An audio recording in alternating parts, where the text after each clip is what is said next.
Pemirsa, sejak Congress of Indonesian Diaspora pertama diadakan di Los Angeles, California beberapa tahun lalu, paradigma baru tentang keberadaan jutaan warga Indonesia yang bertebaran di seluruh dunia tiba-tiba menjadi perhatian. Kongres itu menjadi peristiwa bersejarah karena merupakan pertemuan akbar pertama di dunia yang dilakukan secara khusus bagi warga negara Indonesia yang berada di luar negeri. Dengan kondisi yang saling terpencar, tidak saling kenal, dan bahkan sebagian hampir putus kontak dengan tanah air, ternyata tidak membuat semangat keindonesiaan mereka luntur. Bahkan tidak sedikit dari mereka yang bersemangat ingin membantu Indonesia, namun tidak tahu bagaimana caranya. Membahas hal itu kita akan mendiskusikannya bersama Dino Patijalal, Wakil Menteri Luar Negeri. Ya, terima kasih Pak Dino sudah hadir di Berita Satu. Terima kasih Veronica, senang berada di sini. Pak Dino juga merupakan salah satu penggagas diaspora. Sebelumnya selamat Hari Ulang Tahun Republik Indonesia. Sama-sama. Merdeka ya Pak ya. Baik, Pak Dino, ini kan Anda merupakan penggagas diaspora sendiri. Hasil yang sejauh ini hasil dari upaya gagasan ini seperti apa Pak yang sudah didapatkan oleh Pak Dino dan rekan-rekan? Pertama, terbentuknya Indonesia Diaspora Network secara global. Dalam arti sudah kalau nggak salah 50 kota itu ada di dunia ya, ada Indonesia Diaspora Network, dan juga telah terbentuk Indonesia Diaspora Foundation, yayasan diaspora yang bergerak di bidang sosial, memberikan komputer untuk sekolah, kemudian ada program A Quarter a Day, jadi anak-anak itu diminta menyumbang 25 sen per hari, dan hasilnya nanti dikirim ke Indonesia untuk membantu anak-anak. Dan kemudian juga ada Indonesia Diaspora Business Council. Ya, dan ini yang terutama untuk menggali potensi antar pengusaha diaspora dengan pengusaha Indonesia. Oke, Pak Dino, ini kan seperti kalimat pengantar saya tadi bahwa mereka terpencar di luar Indonesia dan tidak saling mengenal satu sama lain begitu.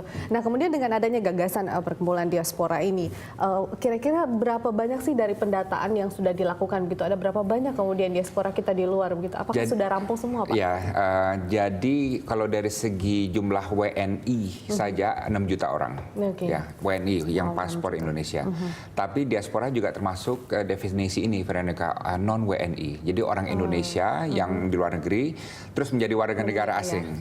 Nah, mereka dihitung diaspora dan anak-anaknya pun dihitung diaspora. Nah, ini jumlahnya bisa sampai 10 juta nih, Veronica.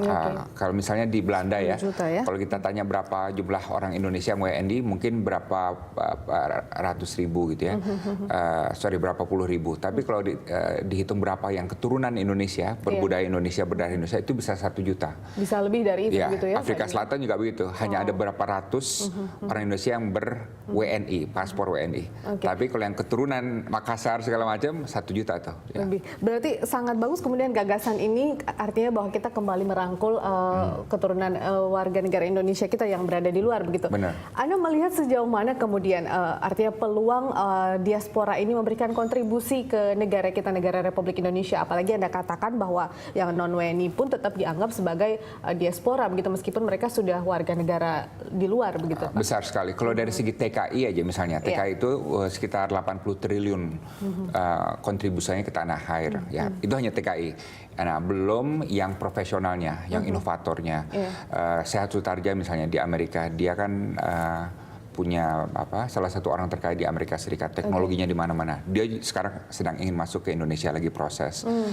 Dan banyak lagi. Umumnya tuh orang diaspora Indonesia profesional, middle class ya, kelas menengah, dan kekuatannya itu di bidang ilmu dan di bidang teknologi. Ya, dan modal juga. Pastinya mereka lebih canggih lah ya Pak ya. Ilmu yang mereka dapat pun lebih besar daripada kita yang Indonesia. Baik, sejauh ini Anda melihat prestasi diaspora kita di luar seperti apa Pak? Adakah yang sudah banyak mengharumkan nama bangsa atau bagaimana Anda melihatnya Pak? Anggun kan termasuk misalnya, ya kan. Kemudian memang cukup banyak. Lohia misalnya raja tekstil, menjadi raja tekstil dunia ya. Kemudian ada sejumlah orang di Silicon Valley, di MIT dan lain sebagainya.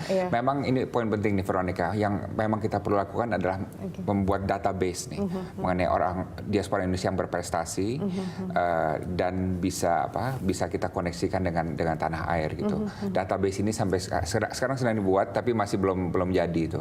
Akan terus pertama mungkin ya Pak Dino. Pasti ya. Oke, baik Pak Dino.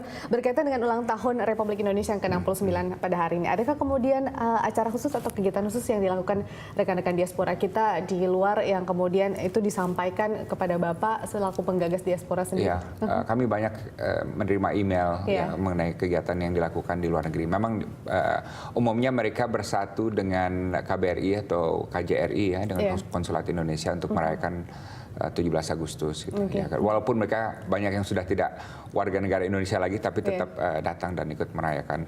Seberapa besar kemudian rasa memiliki mereka sih Pak dengan Besar bangsa sekali. Indonesia meskipun mereka sudah bukan WNI, ada beberapa yang bukan WNI. Justru gitu, Pak, itu ya? yang membuat diaspora Indonesia beda dengan diaspora negara-negara lain. Orang Indonesia kemanapun dia pergi, walaupun paspornya sudah ganti, tapi hatinya selalu merah putih. Dan mereka selalu ingin menyumbang bagi tanah air. Ini sewaktu saya menjadi duta besar di Amerika Serikat, ini selalu saya ketemu orang Indonesia yang sudah mapan hidupnya, tapi mereka selalu bilang, Pak, apa yang bisa saya kerjakan? Kadang-kadang mereka memberikan beasiswa dan lain sebagainya gitu. Tapi keindonesiaannya selalu kuat. Tuh, ya. Apa sih yang membuat Pak Dino melihat keindonesiaan atau merah putih yang tetap menjadi predikat mereka begitu? Dari mana Bapak kemudian melihat itu dan begitu optimistis mereka pengen berkontribusi dengan Indonesia, Pak? Ya, pertama dari pembicaraan ya, selalu kalau mereka bilang, Pak Dino apa yang bisa kita bantu untuk Indonesia? Dan mereka selalu bilang, kita warga negara asing hanya paspornya aja Pak, tapi hati kita selalu Indonesia. Dan kalau kita buat acara apapun atau kegiatan apapun, mereka selalu siap membantu. Jangan lupa ya, waktu Kongres Diaspora pertama di LA, itu zero budget. Ya, dalam arti tidak ada anggaran pemerintah yang sama sekali keluar. Mereka semua yang keluar tuh, ya kan? Mereka nyumbang. Padahal itu kongres yang besar, 2.000 orang lebih datang dari berbagai penjuru dunia. Mereka sama-sama menabung. Ada kelompok yang kurang mampu, anak-anaknya komunitasnya menabung, mengirim wakil misalnya gitu. Jadi tinggi sekali rasa kecintaan dan solidaritasnya. Artinya memang sayang banget ya Pak kalau mereka-mereka itu dilepas oleh pemerintah kita begitu Pak Dino. Suatu great idea ataupun juga ide yang bagus begitu dari Pak Dino sendiri. Anda melihat memang potensi itu sangat besar untuk kita pengembangan negara kita ke depan begitu ya Pak? Ya benar, dan mereka juga banyak yang bilang jujur ke saya, Veronica. Mereka kadang-kadang lebih banyak dirayu oleh negara lain tuh karena skillnya, ya kan. Sementara kita kadang-kadang kan lupa atau ya kan. Jadi mereka makanya menghargai sekali. Itu apa yang membuat mereka kemudian tetap merasa bahwa saya tetap harus untuk Indonesia, untuk negara saya begitu. Padahal memang Anda katakan tadi banyak ajakan-ajakan dan pasti mungkin lebih besar yang mereka bisa dapatkan gitu Pak. Ya nasionalisme saya kira, nasionalisme mereka. Saya juga merasakan gitu tuh waktu saya di luar negeri kan saya anak diplomat yang sekolah di luar negeri juga. Semakin jauh saya dari Indonesia belajar atau bekerja, semakin kangen dan semakin rindu dan semakin idealis. Gitu. Jadi dan ini umumnya tren yang sama di kalangan diaspora itu. Baik, ini berbicara tentang pemerintahan kita yang baru meskipun belum dilantik begitu ya Pak Dino, tapi Pak Jokowi sendiri juga sudah sempat keluar begitu dan mungkin bertemu dengan diaspora kita di luar. Apa sebenarnya harapan Bapak bagi pemerintahan kita yang baru untuk diaspora kita yang berada di luar Indonesia begitu Pak? Agar pertama melanjutkan kebijakan diaspora yang konkret ya, dalam arti terus memberikan fasilitas dan perhatian bagi diaspora. Itu aja yang diinginkan diaspora kok. Dan terus mencoba mencari peluang kerjasama antara komunitas diaspora yang sangat besar dan sangat kaya, penuh harta karun ini dan potensi dengan tanah air. Gitu. Oke, baik Pak Dino, kita masih akan membedah lebih jauh tentang diaspora dan pemirsa tetaplah bersama kami di Special Report. Kami masih akan kembali usai jeda berikut.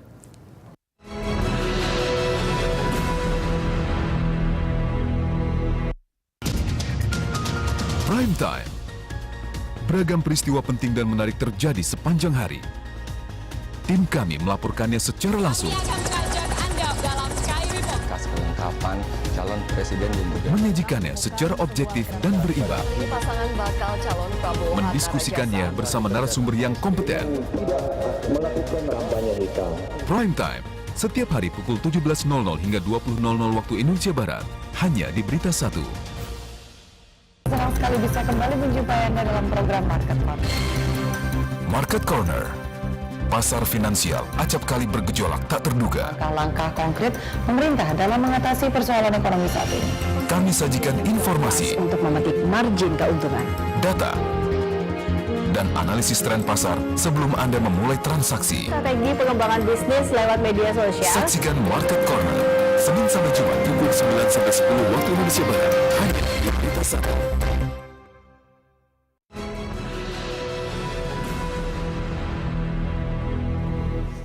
Terima kasih Anda masih bersama kami di Special Report. Saya masih bersama dengan Pak Dino Patijalal. Pak Dino, tadi kita sudah membahas tentang bagaimana kemudian kualitas dan juga potensi yang dimiliki oleh diaspora kita yang ada di luar negeri, baik itu pengusaha ataupun juga kelas menengah. Bagaimana dengan TKI sendiri? Presiden SBY juga sudah sempat menyatakan bahwa TKI adalah diaspora juga, begitu Pak. Anda melihat sumbangsi atau kontribusi TKI ini seperti apa, Pak? Pertama, sumbangsinya luar biasa. Saya tidak suka misalnya ada orang yang suka meremehkan TKI ya. TKI itu adalah pekerjaan yang halal ya, walaupun mereka mengubah nasibnya sendiri dan dengan uang yang ada mereka kirim ke keluarganya di tanah air dan seringkali mereka mengubah desanya sendiri tuh. Saya pernah beberapa kali ngeliat ke desa-desa ngeliat rumah yang bagus-bagus itu biasanya rumah TKI itu, ya kan, karena mereka menggunakan uang gajinya mereka itu. Ya. Nah, jadi mereka harus kita hargai sebagai pahlawan devisa. Itu. Dan saya juga tidak setuju kalau misalnya ada moratorium penghentian secara global gitu, karena mungkin ada masalah di satu tempat ya, tapi TKI yang di Korea happy-happy, bagus-bagus, senang-senang. Gitu. TKI yang di Singapura juga kemarin saya ke sana, mereka bilang Pak kita terlindung, hukumnya di sini kuat dan lain sebagainya.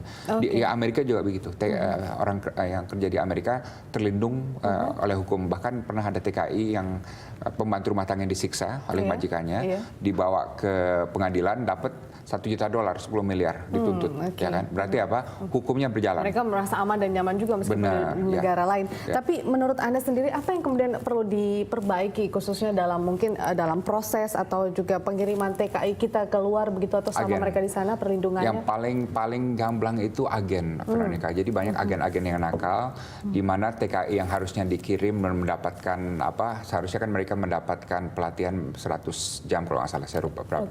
Tapi ternyata hanya dapatnya 24 jam atau 48 jam terus langsung dikirim gitu. Sehingga TKI yang dikirim keluar tidak sadar haknya, tidak tahu bagaimana dia harus bereaksi kalau dikasari orang atau di abuse ya dan lain sebagainya. Jadi kuncinya memang di agen. Agen harus bisa mengambil melatih TKI dengan baik dan kalau ada apa-apa juga TKI-nya juga dengan demikian bisa terlatih untuk merespon pada keadaan. Oke, baik. Tadi juga Anda sudah sempat menyinggung bahwa beberapa TKI kita merasa aman dan nyaman ya Pak di luar. Tapi ada beberapa cukup banyak juga kasus-kasus abuse terhadap TKI sendiri yang sudah sampai ke telinga masyarakat Indonesia begitu, dan itu juga mempengaruhi asumsi atau pandangan kita terhadap TKI yang kerja di luar bahkan mungkin terhadap negara tempat dia bekerja. Bagaimana kemudian solusi yang bisa diberikan untuk para TKI kita tersebut, Pak? Yang penting memang TKI itu harus melapor kepada KBRI atau KJRI terdekat. Ya. Dengan demikian kalau ada apa-apa mereka tinggal telepon. Seringkali yang digebukin atau oleh majikannya KJRI atau KBRI nggak tahu tuh ya. Berarti selama ini mereka tidak melapor atau bagaimana? Umumnya melapor, umumnya. Tapi kalau yang tidak melapor itu resikonya tuh. Ya. Jadi yang paling penting harus melapor. Dan di sini juga peran diaspora nih, Veronica. Diaspora bisa menjadi salah satu hub kita untuk tahu nih, hub informasi nih. Kalau misalnya ada TKI yang ini kemudian mereka lari ke diaspora setempat, kita bisa tahu tuh. Artinya ada upaya kemudian dari diaspora sendiri untuk menjangkau atau merangkul mereka atau memberikan pembelaan secara khusus begitu, Pak? Sewaktu saya di Amerika Serikat selalu begitu. Jadi kalau ada orang kita yang terkena celaka, selalu sistem perlindungan yang paling empuk tuh, yang paling cepat itu dari diaspora, komunitas diaspora sendiri gitu. Kemudian mereka memberitahukan kepada KBRI atau KJRI. Gitu. Lantas follow up-nya seperti apa, Pak? Artinya bahwa kemudian dari diaspora apakah bisa sampai kemudian kepada pemerintah juga mempengaruhi kemudian regulasi ataupun juga upaya yang bisa dilakukan pemerintah kepada TKI, Pak? Jadi kalau tingkat pemerintah, taruhlah dengan Malaysia, kita selalu mengadakan komunikasi ya, dan mereka tahu sensitivitas kita terhadap hal ini. Kalau ada TKI yang di abuse ya, kita selalu menjamin atau menuntut agar yang melakukan itu benar-benar diproses secara hukum. Di masa lalu pernah ada beberapa kasus yang ada kasus tapi tidak ditindaklanjuti gitu ya, nggak tahu kenapa. Tapi saya ingat Pak SBY waktu itu sempat datang langsung tuh ke Perdana Menteri Badawi. Dia bilang ini kita ada beberapa kasus nih, si A sampai sekarang belum ada ini, si B belum, gimana ini pertanggungjawabannya? Lantas seperti apa kemudian? Langsung ada respon waktu itu. Bahkan responnya juga sangat spesifik. Untuk kasus A ini, sekarang kasusnya di tingkat ini, tinggal berapa minggu lagi dan lain sebagainya. Dan itu selalu artinya selalu dikomunikasikan, ditanyakan seperti apa perkembangan. Seharusnya begitu. Jadi tentu tidak bisa oleh pada tingkat presiden terus ya. Jadi duta besar selalu harus aktif, diplomat kita yang di bawah juga harus selalu aktif gitu. Tapi memang tanggung jawab kita untuk melindungi TKI ini memang tantangan diplomasi yang paling besar. Dan alhamdulillah Direktorat Perlindungan WNI kita sekarang baru aja hari ini mendapatkan penghargaan dan juga mereka sangat profesional dan berusaha dengan baik untuk menangani masalah. Semoga ini kemudian menjadi motivasi lagi ya kepada mereka kemudian untuk melindungi TKI kita. Harapan Pak Dino sendiri untuk pemerintahan yang baru khususnya dalam perlindungan TKI ini Pak, seperti apa? Apakah memang membuat regulasi khusus lagi, lebih berani kemudian melakukan tindakan cepat begitu terhadap negara yang tempat TKI kita bekerja begitu atau bagaimana Pak? Kalau menurut saya banyak kuncinya di agen ya. Jadi pemerintah ini harus bisa bertindak keras dan disiplin terhadap agen-agen yang merekrut mereka dari bawah. Atau perlu di take over kepada pemerintah begitu? Ada beberapa usulan begitu, di merger misalnya satu pintu dan lain sebagainya. Saya kira itu usulan yang baik dan perlu dipertimbangkan memang. Oke, baik Pak Dino, kita masih akan melanjutkan perbincangan kita di segmen berikutnya. Pemirsa tetaplah bersama kami di Special Report.